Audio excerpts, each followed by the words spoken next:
préféré analyser, j'ai préféré observer et j'ai fini par constater.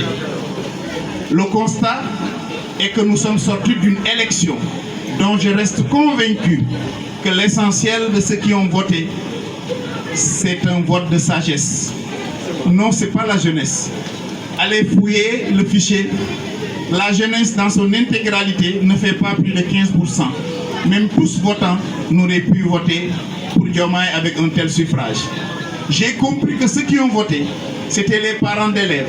Ceux qui ont voté, c'était les propriétaires de boutiques. Ceux qui ont voté, c'était les personnes qui voulaient de la paix dans ce pays. C'est pour ça qu'ils avaient voté pour que le Sénégal retrouve sa paix. Et c'est pour cela que Diomaye a été élu. Et nous pensions qu'une fois élu, cette paix allait continuer. Mais vous allez constater, vous comme moi, que depuis quelque temps, le Sénégal se trouve dans une situation difficile. Difficile au plan sécuritaire, parce que ce que j'avais dit jadis du temps du président Macky Sall reste encore vrai. Que nous avons les menaces des djihadistes. Mais il s'est ajouté un autre mal, un mal économique. L'économie est au ralenti, les entreprises en agonie, une jeunesse désemparée et on n'a que 9 mois de gestion. J'ai encore peur quand j'ai entendu celui à qui on a confié notre destinée dire qu'il n'a plus de marge de manœuvre, comme pour dire qu'il n'y a plus de solution. Ceci ramené aussi à une opposition souvent de salon de communiquer dans une situation critique où les gens pensent plutôt à leur personne ou à se couvrir. Nous avons décidé de rompre le pont, de s'engager dans une voie de salut pour porter une décennie, pour une destinée. Voilà pourquoi nous avons décidé solennellement, en toute liberté, en toute quiétude, de quitter le Bokk Gis Gis et de créer un nouvel élan libéral pour porter des ambitions. Mais c'est l'occasion de remercier tout le Bokk Gis Gis, à commencer par le président Pape Diop qui a été un mentor, un père, un modèle, une référence. Seulement, il est arrivé à un moment où la donne est jeune. Il est arrivé à un moment où je sens être prêt de porter des ambitions, de réunir autour de moi, non pas des gens qui vont me suivre. Je ne suis pas un messie. Je ne suis pas porteur de la solution, mais je pense être imbu de disponibilité pour réunir autour de moi des personnes capables de pouvoir relever les défis qui nous interpellent. Les défis du chômage, les défis de la sécurité, les défis du développement, les défis de la disponibilité de l'eau, les défis qui interpellent notre génération, les défis qui interpellent notre pays. Non, non, non encore, je n'ai pas la solution.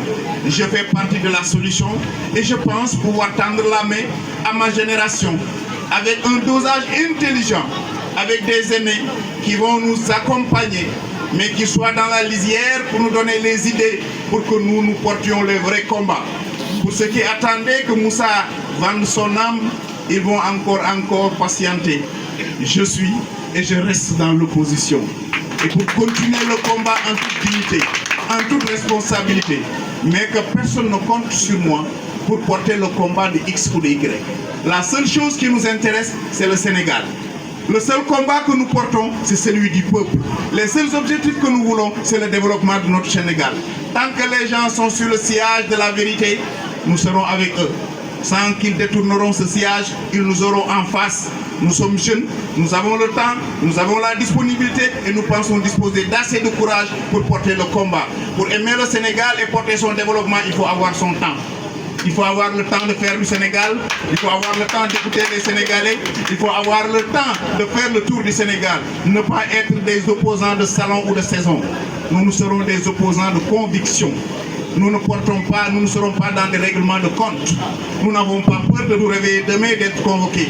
Parce que Dieu nous dërëmu kenn ginaaru kenn nenuñu li ñu bëgg mooy liggéeyal suñu réew ci kaw yar ci kaw jub ci kaw yërmande ndax réew mi dañu gis ni le Sénégal est divisé, le Sénégal est séparé. Maintenant le Sénégal est devenu méchant. Qu'est-ce qu'il faut réussir? La concertation. Il faut que les gens se parlent. Il faut que ceux qui sont au pouvoir, comme je l'avais dit à l'hémicycle, cessent d'être blasés.